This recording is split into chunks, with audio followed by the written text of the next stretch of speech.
Hi, everyone. It's Henry DeVries with Agency Rainmaker TV. This is where we help agency owners make it rain to find right fit clients. And I'm so pleased to have an author with me today, someone I've written about in Forbes Digital, Cindra Kamphoff. Cindra, how are you today? I'm doing awesome, especially because I get to talk to you. So thanks for having me, Henry. Are those real books behind you? They are. My mom was on this virtual call with me and she's like, "Did you actually read all those?" And I said, "Yeah." Yeah, yeah. That's you'll have to give her a copy of your CV. But I Exactly. had people when I had the similar thing in my office once, and somebody came in once and said, "Have you read all those books?" I said, "Yes, and more. There are books I've read that aren't on that shelf." So, anyway, please introduce people to your work. You have very special work, and what you do for people. Sure. So I am a mental performance coach, an executive coach, and a keynote speaker. And what I help people do is to get to their goals quicker and multiply their confidence and increase their influence. And we do this through one-on-one coaching sessions, and obviously keynote speaking and training. I'm also an author, and I wrote the book Beyond Grit, which covers 10 practices of high performance. And I have a new book out, Henry, September 1, called The Confidence Habit. And it's about seven core practices to turn self-belief in or self-doubt into self-belief. Cindra is an authority, and you can't spell the word authority without the word author. Nice. Also, an authority is not one and done. They have more to say than can be covered in one book. So this is her next book. I predict more books from her because books help people. So tell us about the sports world. Everybody's interested in that and your work in the sports world.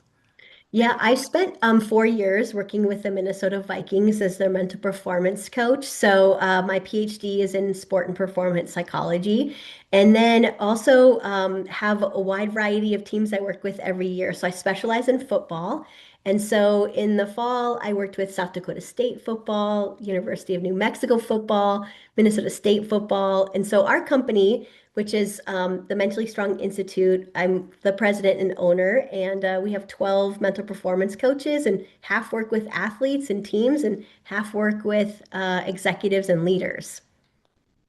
Well, you're going to have one of your alumni as quarterback in the Super Bowl this weekend for the Seattle Seahawks. So, I know, um, pretty wild, isn't it? yeah, yeah, Yeah, amazing. yeah. Well, not to talk football, but the Vikings, I don't know if they needed confidence, but they could have used a bigger offensive line. That would have helped last year and the season. So just That's a true. thought. But maybe I'm biased because that's what I played in high school, offensive Oh, line. that's awesome. Yeah, Well, the the O line. O-line does everything because it protects the quarterback, and Yeah. you can't do very much without a good O-line. Well, and like I wasn't what was that left tackle? I wasn't the blind side guy. Um, Right. I was on the other side. But anyway, we digress. What I wanted to talk to you about is rainmaking because uh, with that background that you gave, with the consulting, the training, the keynote speaking, if you're not in the world of professional speaking, she just sort of slid that in. The keynote speaker is the person who opens or closes the meeting. They are paid. They start in the 5 to 10, and then they go up to the 75 to 15,000 to 10 to 20,000 range and more for their power to open a meeting with a bang, to get people to feel emotion, to make them think, to make them feel noble, to bring a tear to their eye, to make them laugh. So Cindra just sort of humbly passed on by, but I wanted everybody to know what that is. That is an accomplishment and an honor. Um, are there speakers who paid more? Sure. They're famous. They're Yes. uh, they're they're not the smart, gritty. Cindra was never discovered. She's knocked on every door there was, passed every test, jumped through every hoop. Is that a fair statement, That Cindra? is a fair statement. Like, yeah, I think Yeah. that I have like worked my way into the keynote speaking. And interesting, Henry, like I got interested in speaking because I just wanted to be more comfortable speaking in front of the Vikings, as a woman, and Yeah. I'm kind of short woman. And then found this like amazing like career that I had no clue, right? And then I just started like acting like other keynote speakers and hanging out with other keynote speakers, and that's eventually what I became because like I just learned about it. And but I didn't set out this, I didn't have this goal of becoming a keynote speaker. It just happened because I want to share a passion and I want to share tools and strategies with people. I bring that in, and I'm also going to share a book called The Message of You by Judy Carter. Judy is Yes, one of my yes. authors. I didn't publish this book, but this is the reason why I stalked her and published her new comedy Bible. And she's going to be speaking at my conference. But the point is, Awesome. Judy taught me that there is not an oversupply of speakers and an undersupply of people willing to pay for them. It's the opposite. There's an oversupply of people willing to pay those kind of fees for somebody to open or close a meeting, and an undersupply of people who can have a message that's important and make people feel emotions. It's like, why do we spend, well, it's close to $20 to go to a movie now? Why? Because we want this emotional experience. Same thing with a speaker. And I bring it up because there are certain audiences you cannot get in front of. You can't meet. They can't learn about you unless you qualify to be there. So that's just a message I wanted to leave. And Cindra was good enough to share a glimpse into her journey, and her journey continues. And that's for all of us who are not celebrities, even mini celebrities. Um, Many celebrities just, is like they've got some platform though. When I wrote for Forbes, I did not consider myself a mini celebrity. I was still, just a lay person doing the best I could. Okay, well, let's talk about rainmaking. And what are the principal things you do to make it rain? The principal things that I do in terms of maybe I'll divide it up into like keynote speaking versus coaching versus like sports stuff because it's Okay, slightly different. I think the best thing that you can do as a keynote speaker is keynote conferences or do breakouts, for example, breakout sessions at like conferences. Because what's the great thing about that is then multiple people can hire you from the audience to speak to their group or their team. And that's really what has helped me. I also have a few speaker bureaus that represent me, and that has helped me create the rainmaking because it's like they might get you that gig, and again, it just can ultimately you want to try to get 3 opportunities for every one time you speak. So that means you got to like crush it on stage. That has to be the first thing that you do, but then, possible opportunities after that. With coaching, one of the things that we do is I give examples of people that we've coached in my keynote, and then I give a QR code at the end. If it's a right fit audience, I give a QR code for a free coaching session with my team or myself. And we call it a breakthrough call, where we give you like this opportunity to have a breakthrough, a 30-minute conversation with us based on what I talked about on stage. And that's really helped us grow our coaching and would have been, an opportunity we wouldn't have had if we wouldn't have done that. We've done that for the last couple years, and that's helped our company grow, our coaching grow. I would say the main way that I keep growing the sports teams I work with is both of us know Mark LeBlanc, and he is my business coach, and he talks about storm starters. And these are just ways that you reach out to people.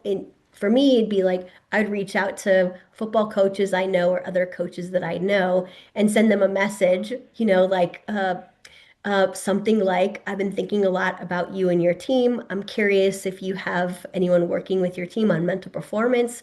If you'd be open to an opportunity to talk about it, let's chat. Again, distance yourself from the outcome. But what is awesome about that, Henry, is that's gotten me many like of the college football teams that I work with. And if I wouldn't let, have had let the me, courageousness to do that, right, I yeah. wouldn't have the opportunity to like make a positive impact with these teams and their cultures.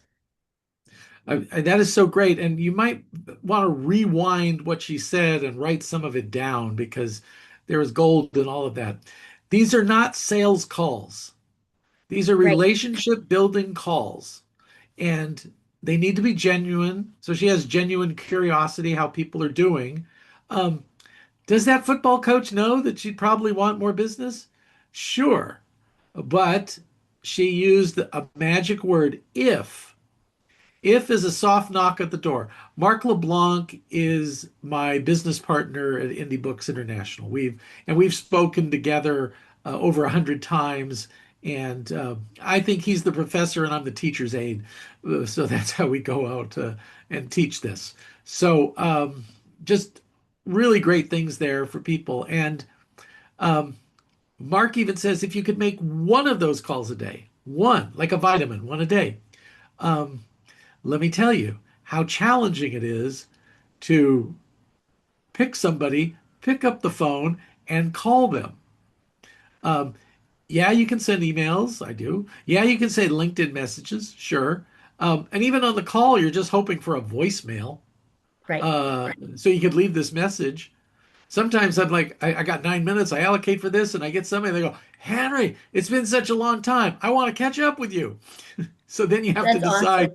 to either talk or to say, "That's awesome. Let's schedule that right now. Let me get it out your calendar, and uh, and then schedule it." Um, I also do a variation of the and there's fingerprints are all over this variation of the strategy call. That was a game changer for us. We call it a book chat. Mm, Now, a lot of people say you should charge for your time. Well, I do, but I'm generous on the first phone call. right. And I don't do anything to sell them or anything like that. And I advise you to be generous. And for this reason, the more generous I am, the luckier I get in business. I And I'll love leave it. it.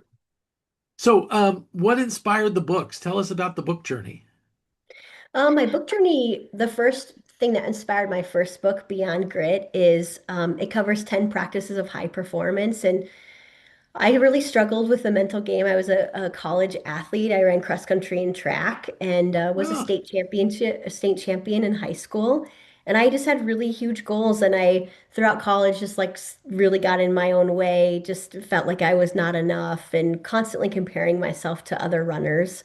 And so that book is really like a playbook of performance psychology tools. Every tool, every chapter is like a story and a why you should develop that practice and then the how.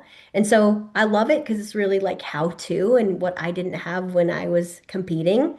And it relates obviously to sport, but these 10 practices are like, you know, things I use every day as a speaker and as a coach and as a author that you use them too. You know, maybe you aren't always are aware of them. And then my second book, well, I wrote a second book called Beyond Grit for Business, which is just like a variation of Beyond Grit, but more for like the business world. My third book is coming out in September, and I decided to write a book on confidence because like that's actually the number one reason why people come to me.